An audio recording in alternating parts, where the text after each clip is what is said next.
গধূলি আহিল তৰা জিলিকিল এধানি নিয়ৰত গধূলি গোপালে উজলি উঠিল জোনৰে পানচৈ ঘাটতে চাপিল চিকুণে চেনেহত তোমাৰে কাষলে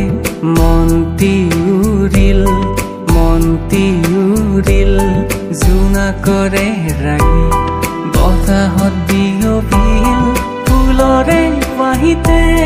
তোমাৰে হাঁহিতি দেখা যেন লাগিল জোনৰে পানচৈ ঘাটতে চাপিল চিকুণে চেনেহত তোমাৰে কাষলে মন্তি